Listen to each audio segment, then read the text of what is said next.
Good evening, ma'am. Good evening, ma'am. Hello. Good evening ma'am. येतोय सर्वांना. Good evening, ma'am. Good evening everyone. आवाज येतोय का सर्वांना? स्क्रीन दिसतंय का? हो मॅडम. ओके. येतोय मॅडम. कालचाच टॉपिक आपण कंटिन्यू करणार आहोत.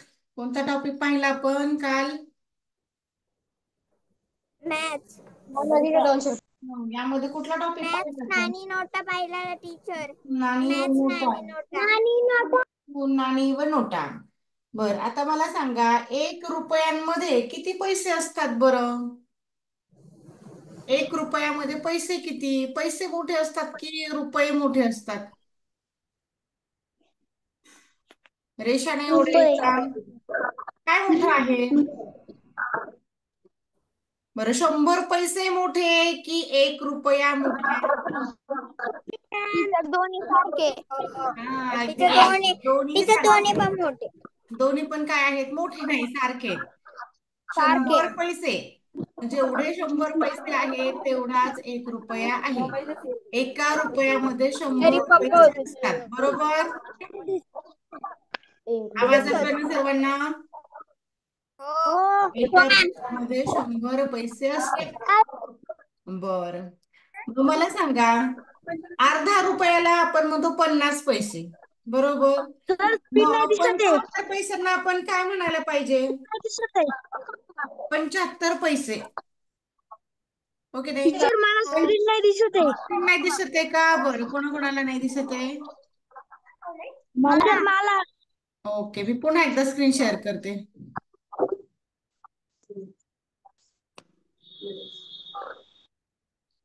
मॅडम.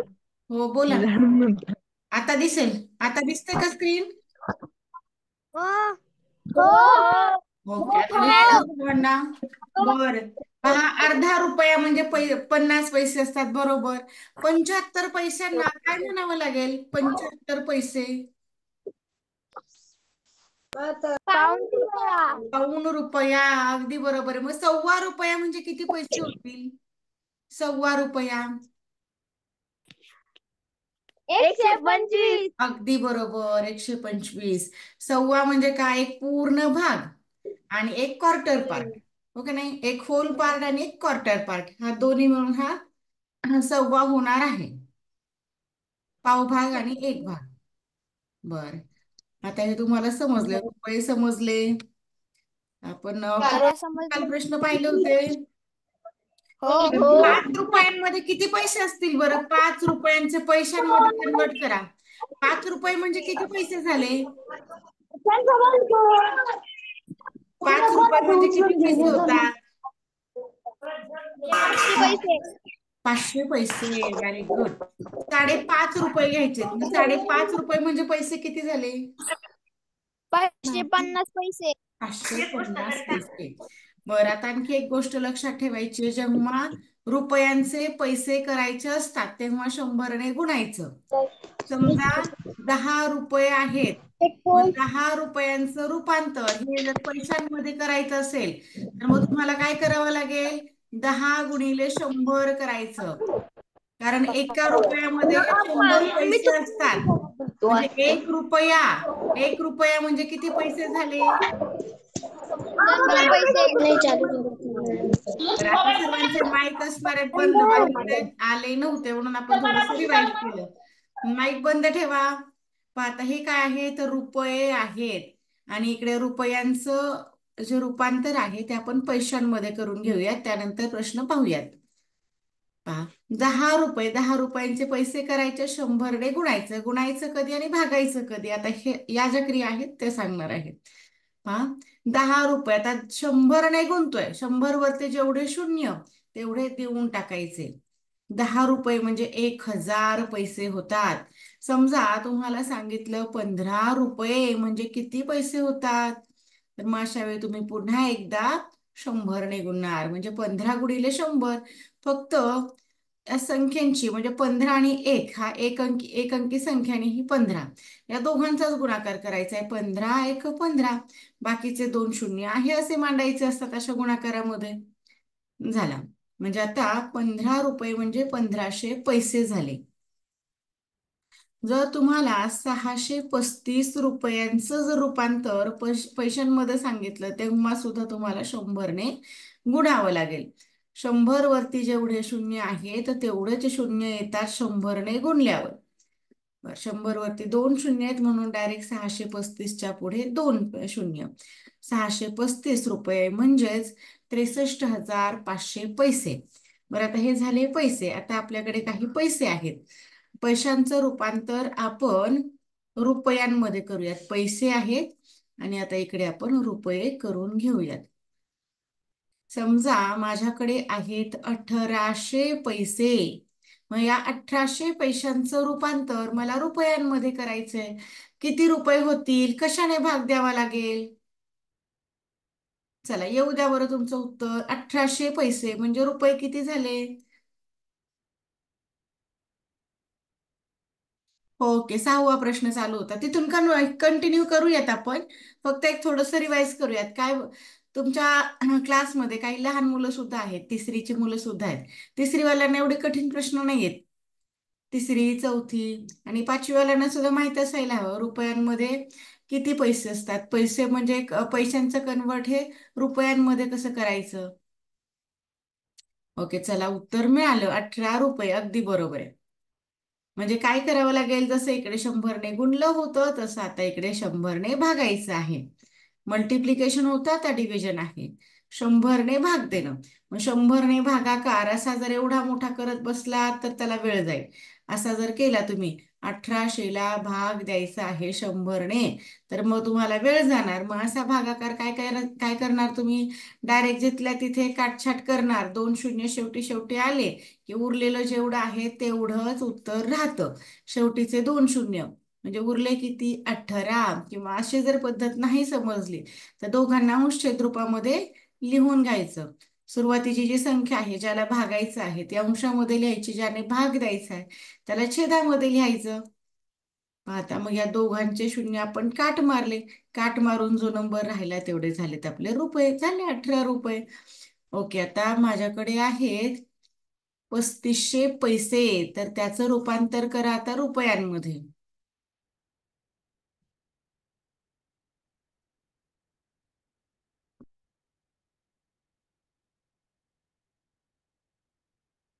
अगदी बरोबर आहे, 35 रुपये. व्हेरी गुड, बरोबर आहे. आता माझ्याकडे आहे तर 950 पैसे.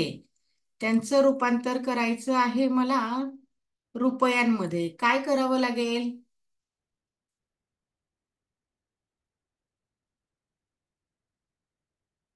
किती झाले? 95 रुपये होतील का? 95 रुपये कसे होतील? मग आता इथेच तर चुकलं ना. 95 रुपये नाही. पहा बरं, 95 साठी 2 शून्य होते का दोघांकडे सारखे सारखे?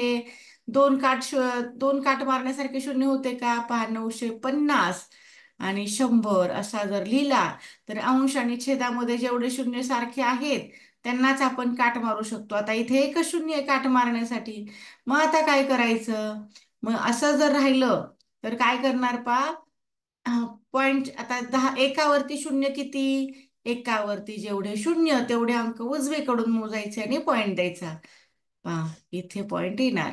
उजवीकडून एक अंक मोजला आणि पॉइंट दिला. किंवा जर पूर्ण संख्या ठेवली, समजा आपण इथे 950 भागिले 100 तर काय करणार? पहा, पॉइंट आता एकावरती 2 शून्य आहेत. आपल्याकडे 2 शून्य तर काट मारायला नाहीयेत. मग आहे अशी संख्या लिहून घ्यायची आणि आता 2 अंक सोडायचे. कुठून? उजवीकडून. आता हे उजवीकडून 2 अंक सोडले आणि इथे ह्या पॉइंट येणार आहे. मग पॉइंटवाला इथं उत्तर लिहून घेऊयात. उजवीकडे म्हणजे एककाच्या बाजूने. एककाच्या बाजूने 2 अंक सोडायचे आणि पॉइंट द्यायचा. हा भागाकार सोपा आहे. पहा, म्हणजे हे 9.5 रुपये झाले. 9 रुपये आणि 50 पैसे. म्हणजे या रुपयांमध्ये पैशांचा पुन्हा एकदा समावेश झालेला आहे. रुपये पण पैसे पण अशी उदाहरणं येत असतात. ओके, चला रुपये आणि पैसे समजले सर्वांना. जाऊयात आता आपण आपल्या प्रश्नांकडे. आपण आज कन्वर्ट करायला शिकलो रुपये आणि पैशांमध्ये. हो मॅम. ओके, 7वा हो प्रश्न टीचर. बघा. Yes, ma'am. तुमच्यासाठी Yes, काय ma'am. Yes, आहे? ma'am. जे जे लहान मुलं आहेत की नाही, मी जे जे प्रश्न घेतलेत की नाही त्यासारखे अगदी सेम प्रश्न तर इथे तुम्हाला पाहायला मिळणार आहेत. इथे तुमच्या अभ्यासासाठी जसा पहिला प्रश्न पाहिला की नाही आपण, तर त्या प्रकारचा एक इथे प्रश्न आहे. हो यामधला हो एक टीचर म्हणून प्रश्न घेते आणि त्यासारखे सेम हो, सेम मॅम. प्रश्न आहेत. या पीडीएफ मध्ये तुम्हाला सेम सेम प्रश्न पाहायला मिळणार आहेत. मी एक प्रश्न सोडून हो दिला की त्यासारखाच तुम्हाला आणखी 5-10 प्रश्न. बरं कोणते घ्यायचे? अगोदरच्या पीडीएफ मधले की नवीनचे? वेगवेगळे सोप्यापासून ते नवीनचे कठीण. घ्या बरं नवीनचे, कारण कालचे नवीन पण पीडीएफ. घ्या. ओके चालेल. नवीन नवीन, मॅम नवीन. कारण इथे फायदा एक होईल की जुने नको तुम्हाला. नवीन घ्या हो घेऊयात. ते पण घेऊयात, हे पण घेऊयात. जर झाले तर सर्वच घेऊयात. त्यामध्ये पण आहेत तसे प्रश्न पण आहेत. पण इथे एक हो फायदा होतो की मी जसा एक प्रश्न घेतलेला आहे तसाच त्यावरती 3-4 प्रश्न अगदी सेम त्यासारखेच असतात. मला इथे एकच प्रश्न सांगावा लागणार त्यासारखे पाहता. पहिला झाला की पुढचे 5 प्रश्न त्यावरतीच आहेत. जसं की इथे 22 रुपयांमध्ये 10 पैसे, 20 पैसे व 25 पैशांची समान नाणी घेतल्यास प्रत्येकी किती नाणी येतील? मग आता असा जर प्रश्न असेल तर काय करणार? आता 22 रुपयांमध्ये कोणकोणते पैसे आहेत? मग आता आपल्याला अगोदर कन्वर्ट करून घ्यावं लागणार आहे. एकूण रक्कम किती होते ती रक्कम पाहावी लागणार आहे. बर, आता पैसे जे आहेत 22 रुपये, आता इथे सर्वच जण पैशांमध्ये दिलेत. हे पण 10 पैसे, 20 पैसे आणि 25 पैसे आहेत. असं जेव्हा आपण उदाहरण सोडवतो तेव्हा दोघांचंही रूपांतर एकसारखं असावं लागतं. एकीकडे रुपये दिलेत आणि विचारलाय पैशांमध्ये आणि नंतर नाणे सांगायच्यात. मग काय करणार तुम्ही? 22 रुपयांच्या अगोदर पैसे करून घ्या. 22 रुपये म्हणजे 2200 पैसे. 22 गुणिले 100 हे किती झाले? 2200 पैसे. 2200 पैसे.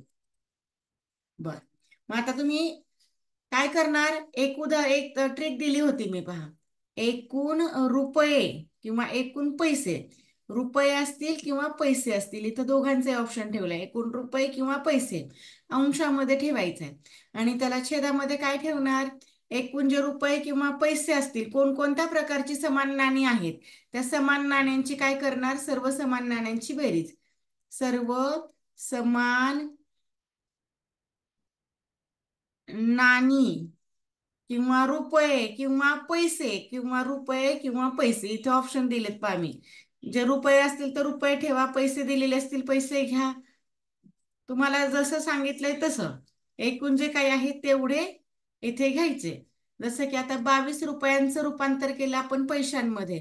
का पैशांमध्ये केलं होतं? तर बाकीचे पैशांमध्ये सांगितलेले होते म्हणून. 1 रुपये आणि 1 पैसे म्हणजे राशी आपल्याला समान करून घ्याव्या लागत असतात. पाहताय 2200. मग आता पैसे कोणकोणते होते? 10 पैसे, 20 पैसे आणि 25 पैसे. या सर्वांची करावी लागेल बेरीज. मग आता ही जर बेरीज केली तर आता ही बेरीज किती येते? अंशामधले 2200 आहे असंच ठेवायचे. आता पहा 10 आणि 20 हे झाले 30. 30 आणि 25 हे झाले 55. मग 55 ने आता भाग द्यायचा.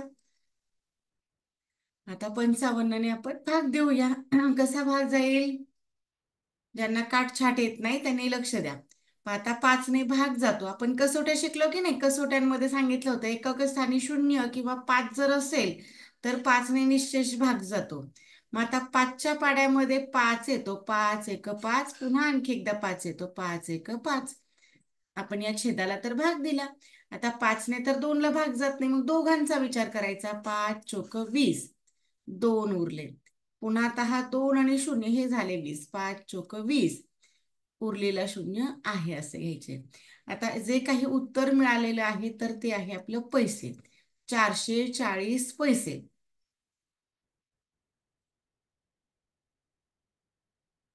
अरे एक शून्य राहिला की हा एक शून्य घेतला आणि एक हा, म्हणजे आता हे पैसे जे आहेत, भागाकार तुम्हाला सांगण्याच्या नादात राहिला नाही ना आपला काही. 5 चोक 20, पुन्हा 2 उरले. 5 चोक 20, एक शून्य. आता 11 ने पुन्हा भाग जातो. 11 एक 11, 11 चोक 40 आणि वरचा 0 आहे असा, म्हणजे हे झाले 40. बरं, आता ही नाण्यांची संख्या मिळाली. आता ही काय असणार आहे? नाण्यांची संख्या. आता एकूण नाणी सर्व सारख्या प्रकारची म्हणजे 10 पैशांची पण 40 नाणी होती, 20 पैशांची पण 40 नाणी होती आणि 25 पैशांची पण 40 नाणी होती. नाण्यांची एकूण संख्या इथे वाटल्यास आपण नाव देऊया, समान नाण्यांची एकूण संख्या बरोबर असं हे सूत्र लिहून ठेवा. आता हे प्रत्येक पुस्तकामध्ये दिलेलं नसतं. आता आपण क्रॉस चेक करून पाहूयात. हेच उदाहरण आपलं बरोबर आलं का? 2200 पैसे होतात का? 2200 पैसे म्हणजे 22 रुपये हे होतात का? 10 पैशांची जर 40 नाणी घेतली, पहा 10 पैशांची आपण घेतली 40 नाणी, तर पैसे किती होणार आहेत? 4 एक 4 आणि वरचे हे 2 शून्य. आता हे 400 पैसे म्हणजे 4 रुपये झाले. आता पुढे क्रॉस चेक करतोय आपण. आपलं उत्तर तर निघालं, 40 हे उत्तर निघालं, पण आपण क्रॉस चेक करतोय. आता आणखी नाणी कुठली होती? 20 रुपयांची. मग 20 रुपयांची पण 40 नाणी. 20 गुणिले 40 करून घ्या. 4 दुने 8 झाले आणि वरती 2 शून्य द्यावे लागतील. 800 पैसे. 800 पैसे म्हणजे हे 8 रुपये झाले. आता 25 पैशांची पण समान नाणी आहेत. मग 25 पैशांची जर आपण 40 नाणी घेतली तर झाले किती? 25 चोक 100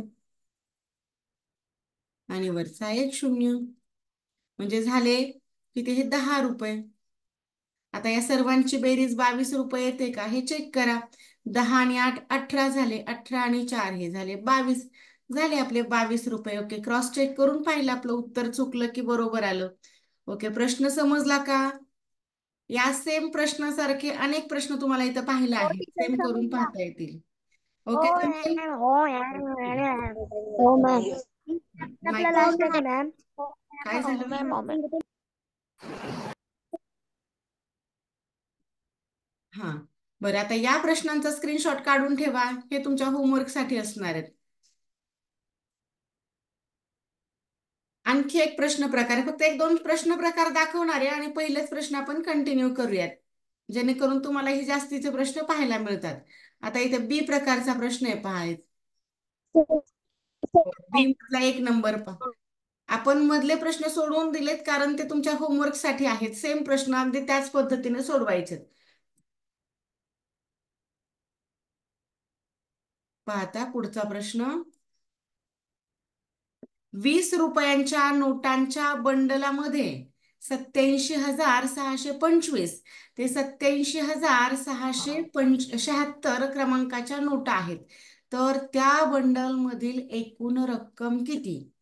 नोटेला क्रमांक असतो. मग आता तो क्रमांक इथे दिलेला आहे. कोणत्या क्रमांकापासून ते कोणत्या क्रमांकापर्यंत या 20-20 रुपयांच्या नोटा आहेत. या जर क्रमांकाच्या नोटा आपण जमा केल्या आणि त्या जर मोजल्या तर ते रुपये किती होणार आहेत हे आपल्याला काढायचं आहे. ज्यांना जमेल त्यांचं उत्तर येऊ द्या चॅट बॉक्स मध्ये. त्यानंतर मी एक्सप्लेन करणारच आहे.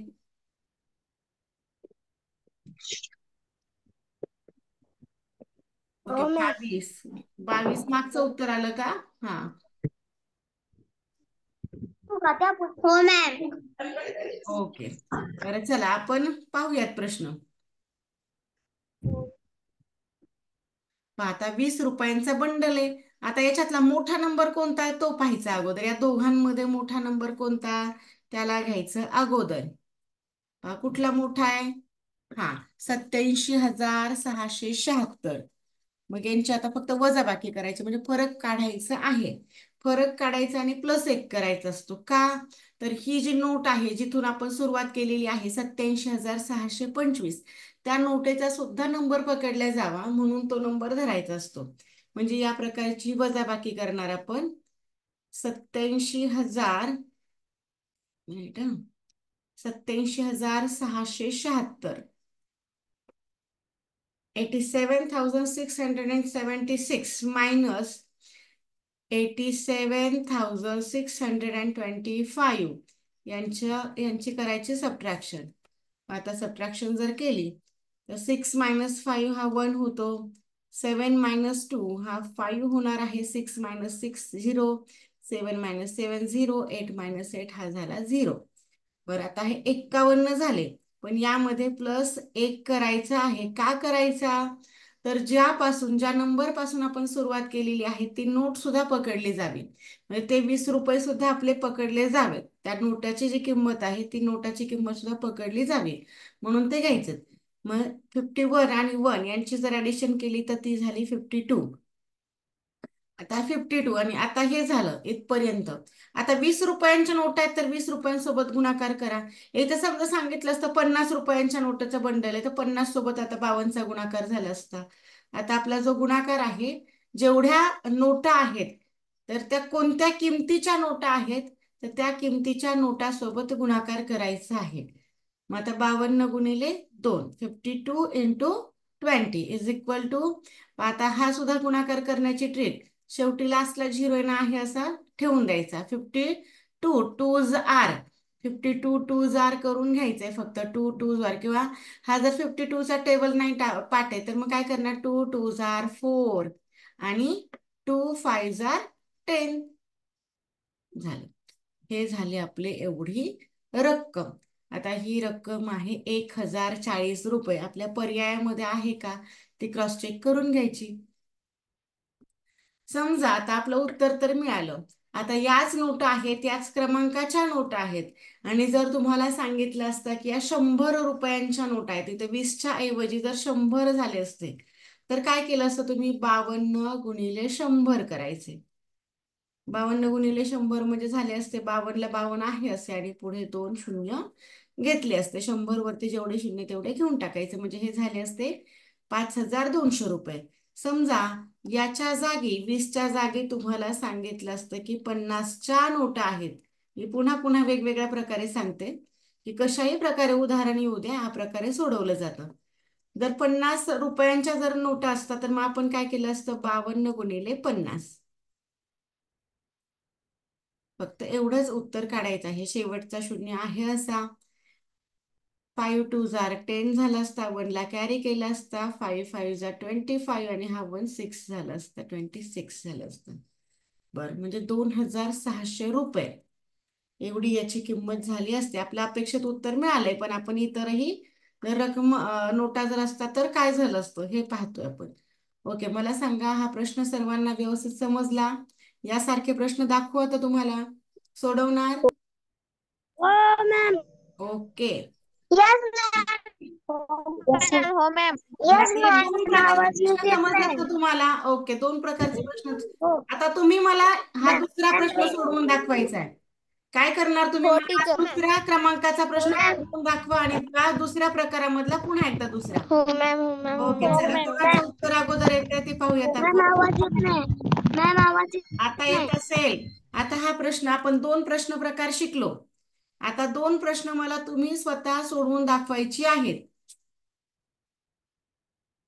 दुसरा प्रश्न पहा, 35 रुपयात 25 पैसे, 50 पैसे व 1 रुपयांची समान नाणी घेतल्यास प्रत्येकी नाणी किती येतील हे लक्षात ठेवायचे. आता हे जरी रुपये तर त्यांचं रुपये एक तर रुपयांमध्ये कन्वर्ट करायचं सर्वांना, किंवा सर्वांनाच पैशांमध्ये कन्वर्ट करायचं. आता एकीकडे रुपये आहेत, मग या रुपयांचे इथे पैसे करून घ्यावे लागतील. म्हणजे आता तुम्हाला उदाहरण सोपं जाईल. म्हणजे जसं एकदम अगोदर होतं तसं सेम झालं. 1 रुपया म्हणजे 100 पैसे. हा, आणखी उदाहरण सोपं करून दिलं. आता काय उत्तर असेल तुमचं?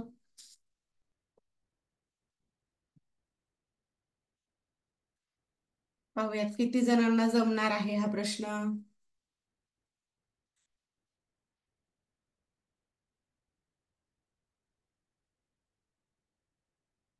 15. ओके, 15 15 15 सर्वांचं उत्तर मिळते 15. चला आता आपण चेक करूयात 15 हे उत्तर योग्य आहे का. तुम्ही काय केलं आता आपण पाहूयात. जवळजवळ सर्वांचंच उत्तर हे 15 येत आहे.